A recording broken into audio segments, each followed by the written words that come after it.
यहाँ बैठे राजाओं में इतना बाहुबल नहीं जो ये धनुष को उठाकर उस पे प्रत्यंचा चढ़ा सके। लगता है कि मेरी प्रतिज्ञा अधूरी रह जाएगी। मैं अपनी पुत्री को आजीवन कुमारी होते नहीं देख सकता। सीता जैसी स्वर संपन्न पत्नी पाने के लिए मैंने बल मात्र शुल्क रखा था और कोई उसे भी न पूरा कर सका। इससे यह प्रतीत होता है कि माताओं ने सूरवीरों को जन्म देना बंद कर दिया है। हे महान राजा जनक, आपका ये दुस्साहस कि जिस सभा में क्षत्रियों में से एक भी बैठा हो उस सभा में आप वीरता की चुनौती देते हैं। आपको दिखता नहीं क्या यहाँ श्री रघुकुल नंदन राम बैठे हैं। क्या आपको दिखता नहीं क्या यहाँ श्री रघुकुल नंदन राम बैठे हैं। भ्राताश्री आप मुझे आज्ञा दे तो ये पुराना चिरंजीवी धनुष क्या मैं पूरे ब्रह्मांड को गेंद की तरह उछाल के पटक दूं। माफ कीजिएगा भ्राताश्री, पर मुझसे आपका अपमान नहीं देखा गया। आप मुझे आज्ञा देना भ्राताश्री तो ये पुराना चिरंजीवी धनुष क्या है मैं पूरे ब्रह्मांड को गेंद की तरह उछाल के पटक दूं। नहीं अनुज, शांत हो जाओ, मैं हूं ना।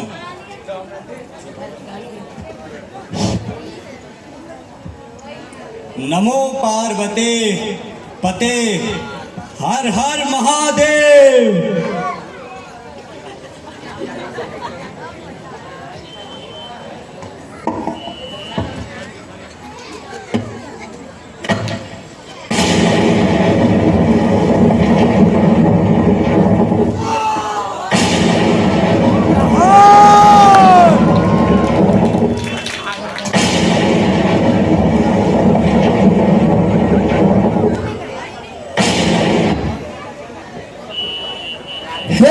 नरेश जनक, मिथिला की भूमि में आपका स्वागत है प्रभु। आइए आसन ग्रहण कीजिए।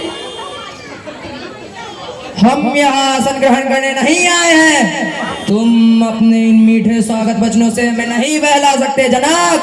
हम महेंद्र पर्वत पर अपनी तपस्या कर रहे थे। हमारे आराध्य भोलेनाथ के धनुष के टूट जाने की गर्जन से हमारी तपस्या भंग हो गई है। कौन है वो दुस्साहसी जिसने इस धनुष को तोड़ के अपनी मौत को आमंत्रण दिया है? उस अपराधी को हमारे सामने लाया जाए, अन्यथा तुम्हारी मिथिला को लाट पुलट के रख दूंगा। हे नाथ, आपके आराध्य शिव धनुष को तोड़ने वाला आपका ही कोई दास हो सकता है। आपकी क्या इच्छा, आप हमें बताइए। हे राम, सेवक तो वो होता है जो सेवा करे, जो शत्रुता करे उसके साथ तो लड़ाई ही करनी पड़ती है। जिसने भी इस शिव के धनुष को तोड़ा है वो सहस्र बाहु के समान मेरा शत्रु है और मैं उसकी भी वही दशा करूंगा जो मैंने सहस्र बाहु का किया था। अन्यथा उस अपराधी को हमारे सामने लाया जाए, वरना तुम सब मारे जाओगे। एक धनुष टूट गया तो उस पे इतना क्रोध। हम भाइयों ने तो ना जाने कितनी धनुया तोड़ डाली, उसका तो किसी को बुरा नहीं लगा प्रभु। अपनी वाणी को लगाम दे राजा के पुत्र, तुझे दिखता नहीं तेरे सामने स्वयं काल खड़ा है। जिस धनुष को तू मामूली धनुया के समान बता रहा है यह कोई मामूली धनुष नहीं है, शिव का पराक्रमी धनुष है। लगता है तुझे अपनी मृत्यु से मोह नहीं है। मुझे मोह है या नहीं मुनिवर, पर आपको इस पुराने चिरंजीवी धनुष से बड़ा मोह दिख रहा है जिसके टूटने पे आप तब से बच्चों की भांति बिलबिला रहे हैं। एक क्षत्रिय होने के नाते धनुषों से खेलना हमारा कर्तव्य है। और वैसे भी प्रभु रघुवर ने इसे हाथ लगाया और ये टूट गया, इसमें इनका कोई अपराध नहीं है। आप बेवजह क्रोध कर रहे हैं प्रभु। लगता है तू अपनी माता को निपुत्र बनाना चाहता है मूर्ख बालक। देख इस फरसे को, तू मेरे स्वभाव से अवगत नहीं है। तू मुझे एक मामूली सा मुनि समझता है?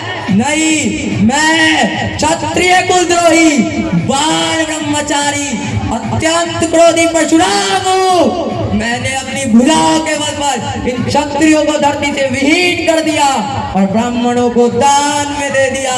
मेरे फरसे में इतनी ताकत है कि गर्भ में पल रहे शिशु को भी एक क्षण में मार सकता है। मैंने इसी फरसे से क्षत्रियों का लहू बहाया है और आज तेरे लहू से इस फरसे की प्यास बुझाई जाएगी। हे मुनिवर, क्या आप खुद को एक महान पराक्रमी योद्धा मानते हैं? कोई आपके जीवन की सबसे बड़ी भूल है प्रभु। वैसे भी यहाँ कोई कमजोर नहीं है जो आप उंगली दिखा के मार दोगे। मैंने आपके फरसेबान को देख लिया है और मैं जो कुछ कह रहा हूँ अभिमान सहित कह रहा हूँ। आप भृगु कुल के हैं मैं जानता हूँ और आप एक ब्राह्मण है मैं ये भी जानता हूँ। वैसे भी क्षत्रिय कुल में ब्राह्मणों का वध नहीं होता, उनकी रक्षा की जाती है। और आप तो ठहरे एक जने उधारी ब्राह्मण, मैं भला आपका वध कैसे कर सकता हूँ प्रभु। वैसे मैंने कुछ अनुचित कहा हो तो मुझे माफ कीजिएगा मुनिवर। विश्वामित्र, यह बालक मंद बुद्धि है, काल के वश में आके अपने वंश का सर्वनाश करवाना चाहता है। ये सूर्य वंश में होने के पश्चात भी यह बालक चंद्रमा की बाती कलंक है। मूर्ख दंड बालक, तेरा वध करके मैं आज अपने गुरु का ऋण भी चुका दूंगा।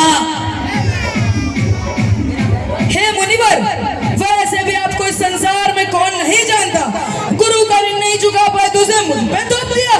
बढ़िया है मुनिवर, वैसे भी आज तक आपका सामना किसी वीर योद्धा से हुआ ही नहीं। सब कली के शेरों पे विजय पाई है आपने। ये बालक एक गुरुद्रोही है, अब तक मुझे उत्तर दे रहा है, जवान लड़ाता है मूर्ख।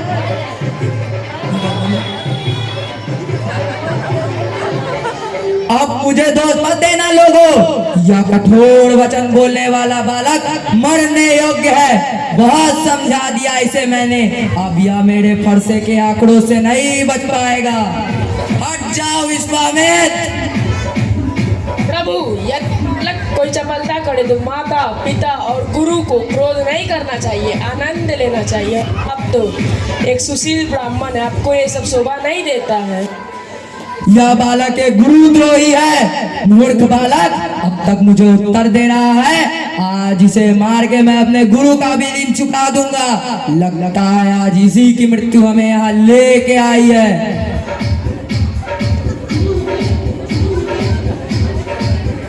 हे मुनिवर, वैसे भी आपको इस संसार में कौन नहीं जानता। वैसे भी मैं क्या कहूँ प्रभु।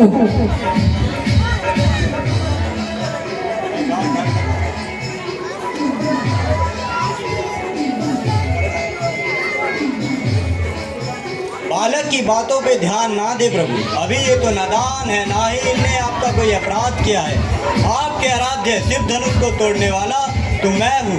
यदि दंड देना है तो हमें दीजिए, मुझे अपना दास समझकर चाहे मुझ पर कृपा कीजिए या क्रोध कीजिए या फिर मेरे प्राण भी ले लीजिए। जिस प्रकार भी आपको शांति मिलती है मैं वो उपाय करने को तैयार हूँ प्रभु। हे शिवद्रोही राम, तू मुझे उत्तर दे रहा है। तुझे लगता है कि तेरा नाम राम होने से तू परशुराम का सामना कर सकता है, तो उठा अपना शस्त्र और युद्ध कर मुझसे। मैं तुझे वीरोगति का अवसर दूंगा, मैं तुझे निहत्था नहीं मारूंगा। अगर तू मुझसे युद्ध नहीं करेगा तो तुझे तेरे भाई सहित मार डालूंगा। यदि रण में हमें कोई ललकारे तो क्षत्रिय धर्म के अनुसार हमें उनसे लड़ना ही होगा, चाहे वो स्वयं हमारा काल ही क्यों ना हो। परंतु हम क्षत्रियों का ये भी धर्म होता है कि हम गौ, स्त्री और ब्राह्मण पर हाथ ना उठाए। ब्राह्मण तो हमारे लिए सदा ही पूजने रहे हैं और उनका आदर सम्मान करना हमारा परम धर्म है। तो आप में और मेरे में युद्ध कैसे हो सकता है? आप में और मेरे में बराबरी कैसे हो सकती है? मेरा तो बस एक छोटा सा नाम है राम, आपका तो प्रसु सहित परशुराम। आप अभी तक अपने इस दास को नहीं पहचान पाए, पर मैं आपकी प्रभुता से पूरा परिचित। आपसे हारने में भी मेरी जीत है। विप्र वंश की अश्व प्रभुताई, अबे होत जो तुम्हें ही डराई। हे राम, ये लो पराक्रमी विष्णु का धनुष, अगर तुम इस पे प्रत्यंचा चढ़ा लो तो मेरा संदेह मिट जाएगा, मैं तुम्हें पहचान लूंगा। मेरे आराध्य भोलेनाथ ने मुझसे कहा था, जिसने भी इस विष्णु के पराक्रमी धनुष पर प्रत्यंचा चढ़ा ली वह उनका राम अवतार होगा। ये लो राम।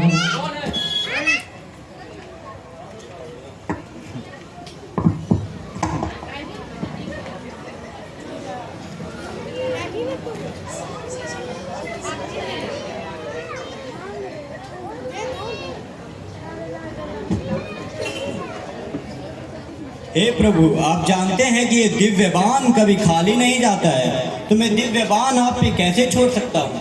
आप तो तो एक ब्राह्मण है और दूसरा मेरे गुरु विश्वामित्र के बहन के पाउत। तो मैं दिव्य बाण आप पे कैसे छोड़ सकता? अब आप ही बताइए कि मैं आपके किसको नष्ट करूं? आपने जो अपने बल से कमाए पुण्य है उसका, या फिर आपने जो अपने तप बाहुबल से कमाए अपने पुण्य है उसका, या आपके पास जो सर्वत्र आने जाने की शक्ति है उसको? अब आप ही बताइए। हे राम, आप मेरे आवागमन की शक्ति को नष्ट ना करें। मैं रात में धरती पर नहीं, मुझे महेंद्र पर्वत पर जाना होता है। आप मेरे पुण्यों का नाश कर दें, जिससे नष्ट हो जाएंगे मेरे क्रोध सहित अहंकार। हे राम, इस बाण को पूरब दिशा में छोड़ दो।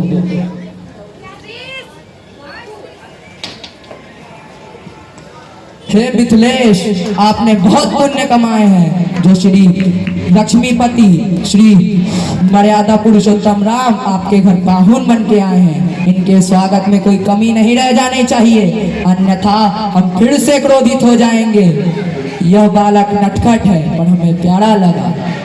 अब आया ना उठ पहाड़ के नीचे।